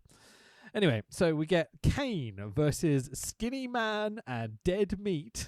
That I thought was quite a funny joke of obviously Shaggy and Scooby. So we get the dad of the guys in the pickup truck. What's his name? Cookie? Uncle. Cookie. I remembered his name, giving us the special stuff Space Jam speech, which I thought was quite fun. Just Shaggy and Scooby backstage. Kane pops in and does fire and brimstone. Then there's some Progress fans that shout at the wrestlers in the ring, and apparently just shitting on Progress fans at any opportunity. And apparently 4 women got together to watch this show at home, so no sense of reality with this movie whatsoever. Those 4 women, man. Those 4 women are actually... So there's a cartoon that was out at the same time that Warner Brothers made called Young Justice, which is about... It's a superhero team. It's all the sidekicks from the Justice League forming a superhero team, calling themselves Young Justice. Those 4 dames are all... they're all dames. Yeah, they're all characters from Young Justice. There's like Miss Martian, Artemis. I can't remember the other 2, but those are the exact character models from a very popular Warner Brothers show that was around at the same time, Warner Brothers cartoon show. That's who those 4 women are. Justice like their Zordon? The Justice. I tried to mix Power Rangers and Sid Justice in there, and it did not go well for me. Please, if there is ever a Power Rangers Sid Justice crossover, I am there. Jason David Frank and CM Punk still needs to happen in a cage. That's what I'm saying. I mean, give me the Green Ranger and Punk in a cage. There was rumours about that happening. Yeah, he's a good fighter, right? Jason David Frank. He's I mean, he killed all those massive monsters and shit. So. I mean, he blows on that little trumpet thing, and he can just kill anyone. But didn't he train in MMA for a while, Jason David Frank? He's pretty good. To be fair, so does CM Punk, and he's fucking terrible. So, you know. But who made more money in MMA? Facts. That's true. This is me talking. I did 1 summer of jiu-jitsu. I was just like, I'm way too fat for this. So I can't fucking talk. So Vince comes out first, welcomes us to the show. The WWE Championship belts comes out in its own little Pope-mobile thing. It's great. Scooby and Shaggy make their entrance with comedy music. And that's gotta be Kane! But Michael Cole's on commentary, so boo. Benny Hill around the ring, lots of wrestling spots. There's lots of stuff packed into this, so I'm skipping over quite a lot of it. If there's anything you would like to mention, now would be the time, boys. Not exactly catch-as-catch-can style wrestling in a main event of WrestleMania, but the fans were eating it up. It's very Scooby-Doo. They do manage to get some genuine nice spots in, as well as the Scooby-Doo staple of a monster running at the gang with his arms out trying to grab them, which is classic Scooby-Doo, but in this case it's Kane rather than the guy dressed as a lumberjack or something. He's basically just almost at a 90-degree angle, bent over, just literally trying to swipe them up in his big arms. Sure. Which is... I think it's nice they managed to do a Scooby-Doo monster chase sequence entirely within the squared circle. I think that's quite clever. So we get to this. I was going to say because this is. Go on. I was going to say so. This is is it the 22nd or 24th movie-ish feature of a Scooby-Doo franchise to therefore be having, I said like the formulaic monster chase, but he said being able to have it in the confines of a ring to actually be able to pull it off in the surroundings they had was, quite well thought out to keep it within the Scooby-Doo genre within the fandom, but also to use the ring for the wrestling fans who are watching it because it had WWE attached. Yeah, I think it's a nice moment where they managed to take a Scooby-Doo trope, and actually have it in a wrestling context, rather just say, they're still there. They're chased by a monster in a cave, but they're being chased by a monster in a cave in order to solve a mystery related to wrestling. I feel like this is the point, this is the act in the movie where they're actually trying to do stuff for wrestling fans rather than just pay a bit of lip service to WWE characters, I feel. Sure, I'd agree with that, yeah. And there's lots of high spots thrown into it. It's all action. It's good fun, I mean, it's a good work rate, man. It's better than a lot of matches I've seen on Raw recently. So we jump back into the plot almost after this kind of fun sequence of them wrestling Kane.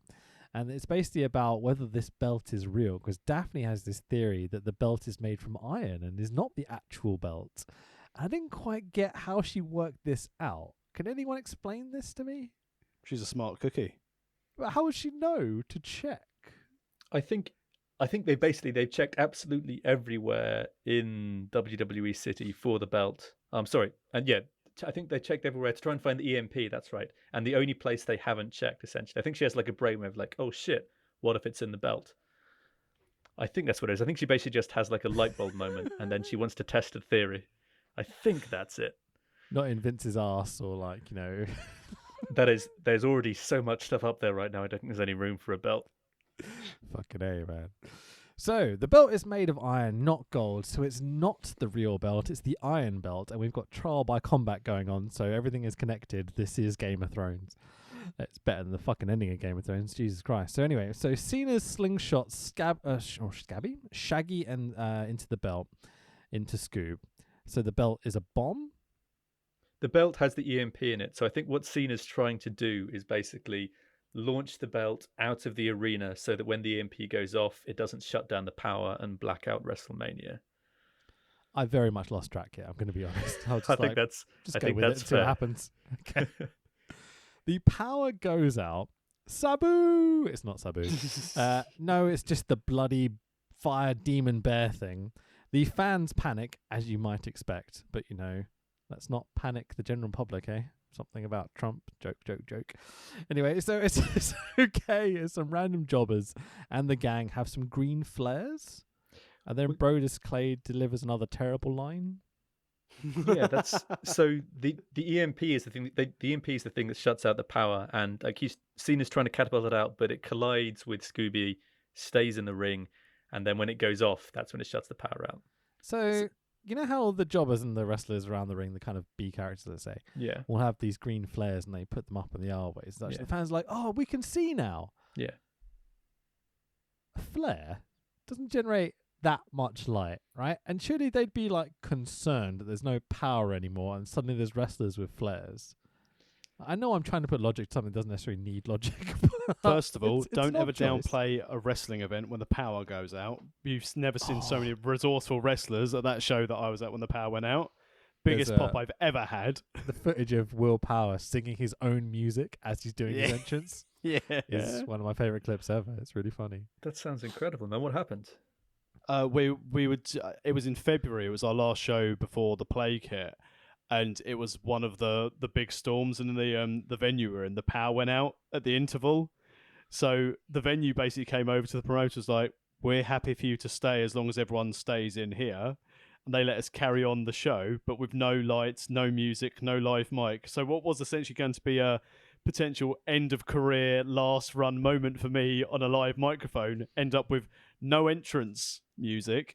I had playing it off my phone, firing confetti cannons to no music if they weren't near enough to my phone to hear the entrance music. I can't believe I was working this day, so I missed this. I would that love sounds to have incredible, man.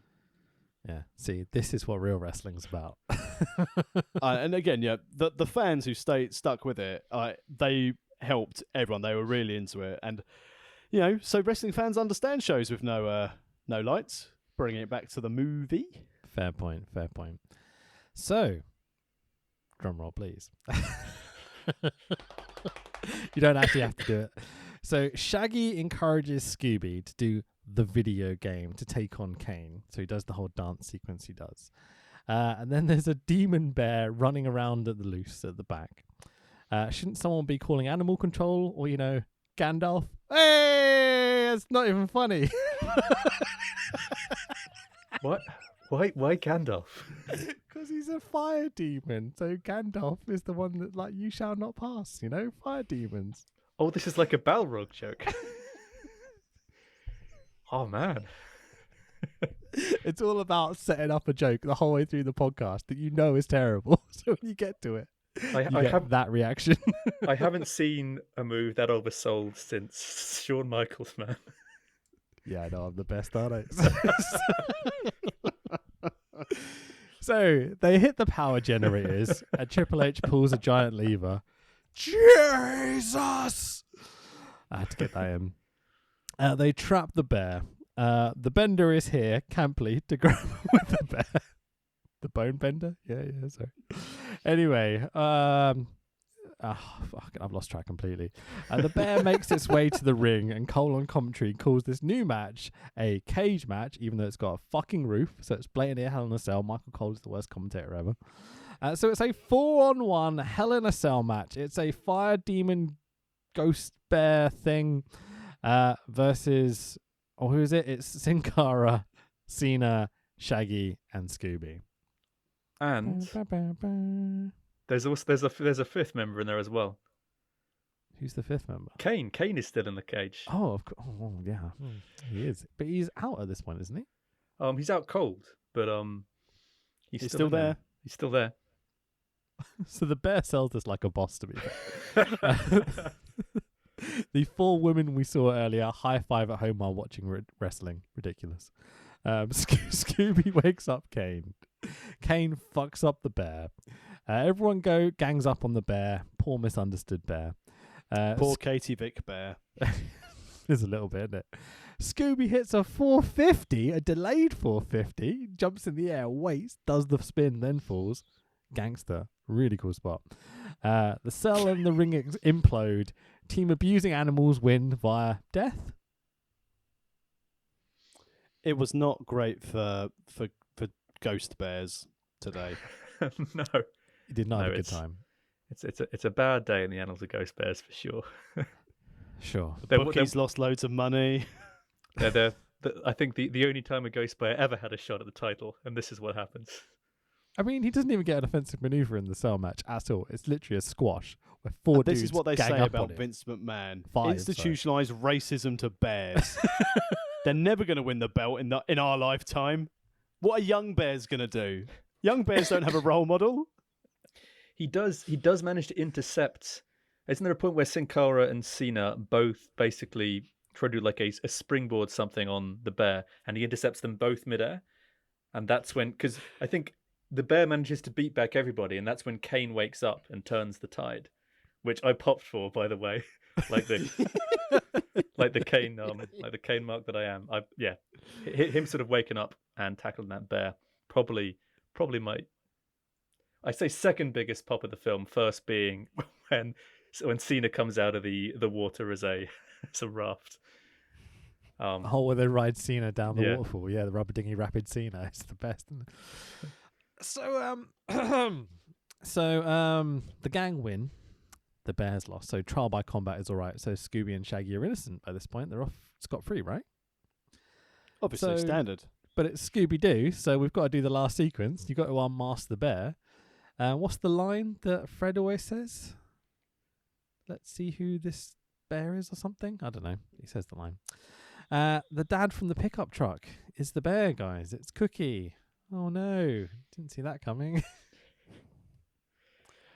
He would have got away with it if it hadn't been for those meddling kids. Don't you fucking dare! That's the end of the podcast, Tax. We're not there yet. It's too late. Really? It's canon now. Oh, you bastard. You dropped it. You stole my spot. I've already used it twice. Oh, anyway. So they do the Midsummer's Murders, explain the explanation thing, who did what and everything. Cena takes the belt off Cookie. Poor bear. And, I wouldn't have got away with this. Middling kids. That's a good dickhead. So roll the credits. That's it. Anything else you want to throw out there in terms of, the end of the movie? I have some interesting factoids for you, Tom. And as a Scooby-Doo fan, I'm hoping this, again, research for this film is going to play wonders. You put more effort into this than our usual podcasts. I know, we had a guest. And I was on video, so I had to make it look like I'd made notes. Rather than had my daughter watch it and she'd go, "Hey, Cena." The Mystery Machine license plate was first used in Scooby-Doo Abracadabra Doo. I haven't. And the box. Did you just go on Wikipedia? No, I've done my research on this. Don't you worry. And the Scooby-Doo snack box for the Scooby snacks was also first used in Abracadabra Doo. Did you know what happened when this movie aired on Cartoon Network? I don't. It wasn't called the WrestleMania Mystery. It was called the WWE Mystery and Superstar Mania. Was that like a copyright thing, or? Again, my research doesn't actually dig deep. I just find facts and don't bother following them up to see if they're factually accurate. But that feels like, that's interesting, man. That feels like there's like something changed, I guess, from when the film was first released on DVD. They couldn't use the term WrestleMania anymore. I wonder if it's to do with who had licensing with which TV network, and wondering where Cartoon Network was. And from a merchandise standpoint, and as a Scooby-Doo fan and a wrestling fan, I'd be disappointed if you didn't have these. Mattel released 2 action figure double packs, including Scooby with either John Cena and Sin Cara, or Sin Cara, so you had Scooby at one or the other. They released T-shirts for WrestleMania Mystery. They had a red carpet premiere in New York, which was intense with all the wrestlers who voiced themselves. Cena didn't turn up to this, but Sin Cara did. Was he masked? He must have been masked. Oh, of course, yeah. I bet he bumped something as he walked in. And Scooby-Doo, as a costume performer, appeared on the Raw before Mania to essentially shill the Blu-ray, and led to Sin Cara fighting Damien Sandow. Yeah, I remember that match. On that day. I remember that match with Scooby ringside. Yeah, I don't remember this at all. I guess I have 2 questions. One, Sin Cara turned up the red carpet. I mean, it's not like he went into the recording booth for this. It's not like Sin Cara did a piece, any work whatsoever for this movie. But also, I think I don't own those toys, but I think the one that really appeals to me is the idea of the Sin Cara from this movie, because I really want this Sin Cara to have been this. This is the Sin Cara we deserved, not the Sin Cara we got. But one with ability and didn't fall over all the time. The Sin Cara character in this movie, I think, is great. Like I love the sort of the R2-D2-esque thing where only John Cena can understand what his beeps and boops mean. I think they do a really good job of communicating his wrestling style in the matches. I love the bit where he's just sliding around the ghost bear, like delivering like open palms and kicks. I think I would consider owning the Sin Cara figure, because I wish this was the Sin Cara we had. I really do. Well, WWE owns Sin Cara. They must do, right? They do, yeah. Yeah. So you never know. It might still be available. I doubt it, because I think even Hunico's gone now, isn't he? Yeah. Yeah. So they don't but have I'd Sin also Cara anymore. Also, from a wrestling standpoint, in this movie, twice John Cena's moves were called by Michael Cole vintage John Cena twice during the 5-knuckle shuffle, and it enraged me. What is so enraging about that? Michael Cole, sorry.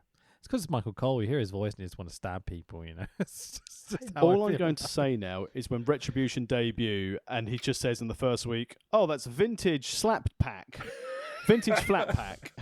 Straight away, it's not vintage. The lads in Retribution have now got contracts because they can do whatever they want now. Hang on, it's just many plot flaws in bloody Scooby-Doo. You know what, man? Those interviews Michael Cole did, they're sort of like 2-camera one-on-one ones, like the one he did with Heyman after the ones that lost JR Goldberg. did better. You know what? I think they're good, man. I genuinely can't tell how much of what is wrong with Michael Cole is Vince's fault. I feel like, I don't know. I feel like. Stop ruining my running gag. And also, I don't know, as a Kane mark, had he set fire to JR, there was sympathy. Had he set fire to Michael Cole, he would have turned babyface straight away. He's burning Michael Cole. I think that's fair. I think that's a fair comment. So this movie, I think it started a bit shit. I'm going to be honest. When your 3 guys are Miz, Triple H, and Kane, I was a bit like, But then I liked the Fire Demon Bear shit, you know, Ghost Bear, whatever. And I liked all the silly Scooby stuff. I thought that was a lot of fun. The middle piqued my interest. And I thought the third act was pleasantly silly and fun. Like, I really, really enjoyed it. How do you guys feel about this, Tax, as a whole? The main event was better than this year's Mania. And I'm going to leave it like that. I don't know about that. There's some good stuff on this year's Mania. The main event was better than Brock versus Drew. I mean, it was longer. Exactly, and that's what I look for sometimes in wrestling. Yeah, it was there. Sin Cara. It was there. I like the fact Best compliment of something ever. It was there.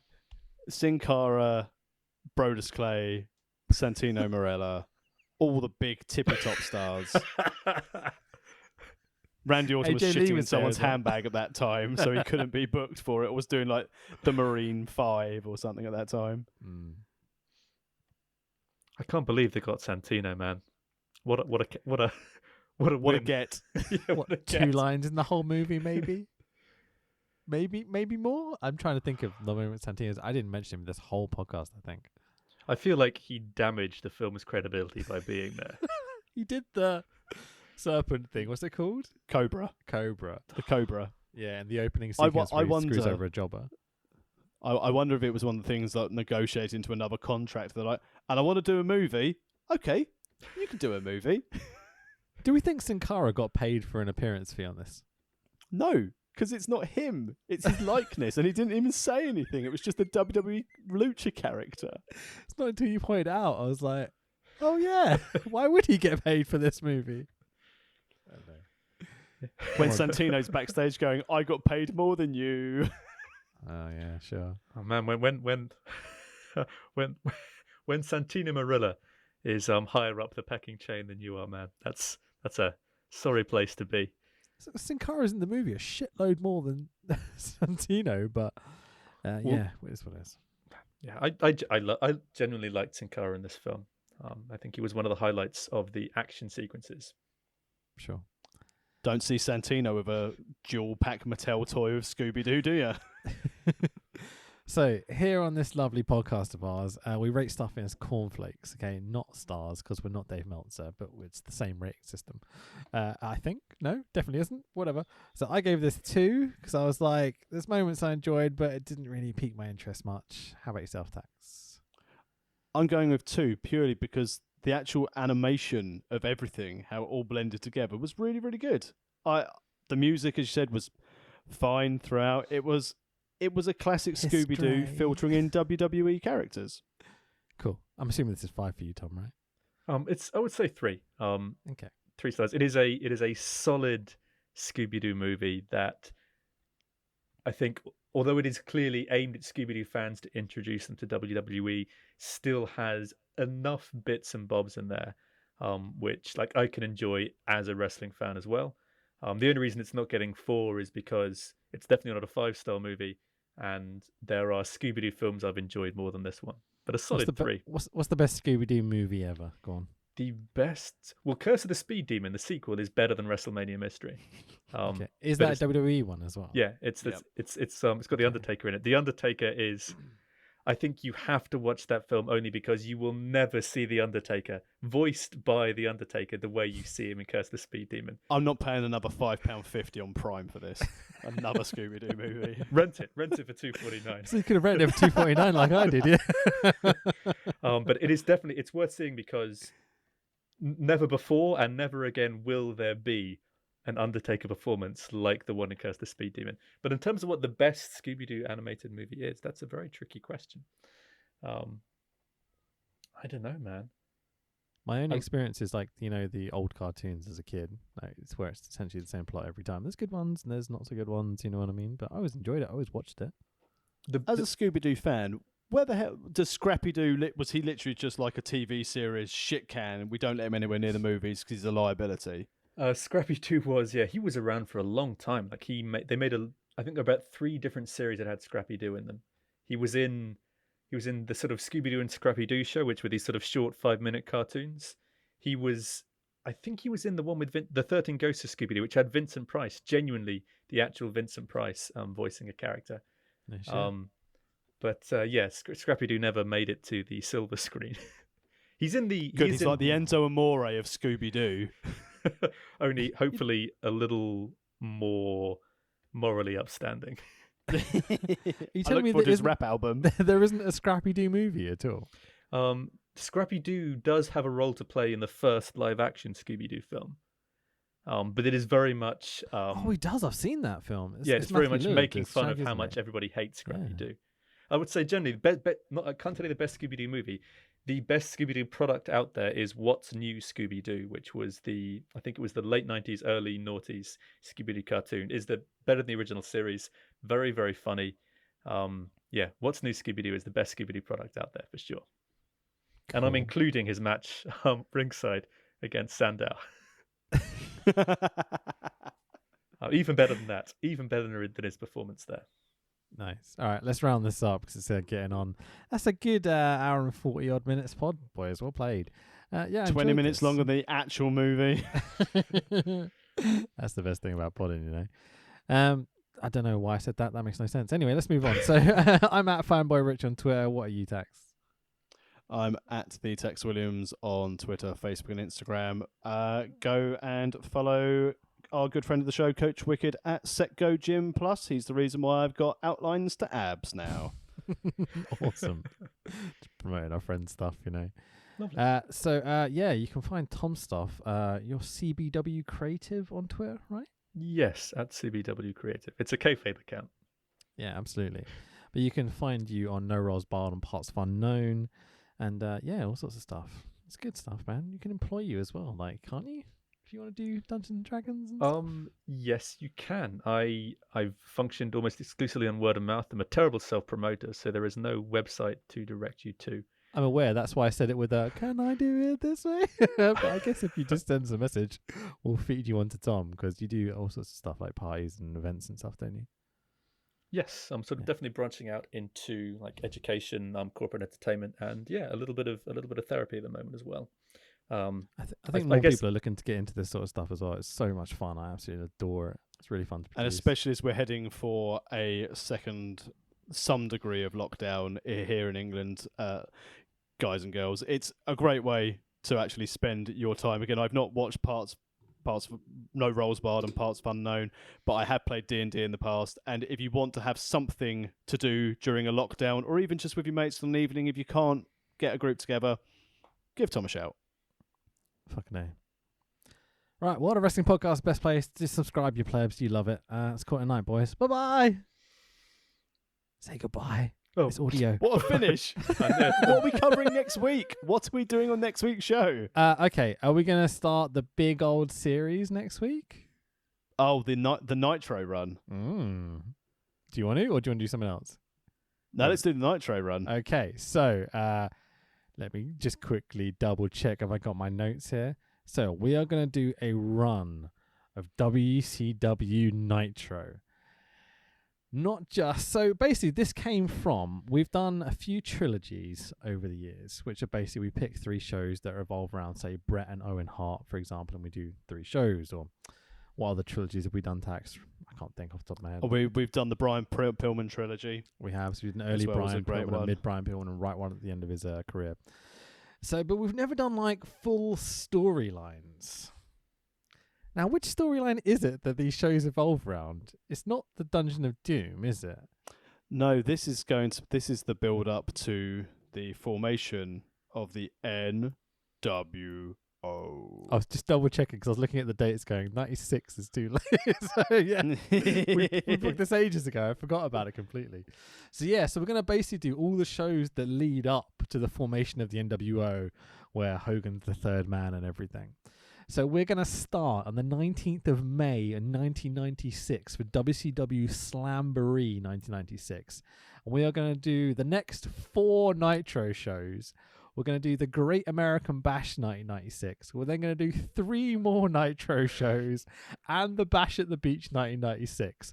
I think I might want to slip my wrist by the time we get there, but we're going to do it. We're going to do the whole fucking storyline. I can't wait. It'll be worth it just for Heenan ruining it at the end of Bash at the Beach. But which side is he on? Oh, fucking hell, Heenan. So it's pretty much 3 months of WCW we're committing to here.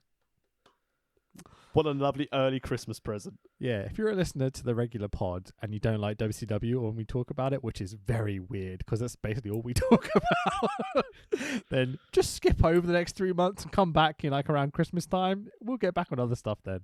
But yeah, WCW, it's going to be great fun. We might do the odds. We said we might do the odd spot show in between if it gets too hard to grind through. But I think the best way to do this is to smash this out. It feels like it needs to be a persistence thing, you know? Well, we have to just do it every week just to get there. Otherwise, if I have a break, I'm never going to want to go back, you know? Like working in an office. All right, let's try and do another ending. Let's all say goodbye, everyone. Goodbye. Goodbye. Goodbye, and thanks for having me on, guys. Our pleasure, man.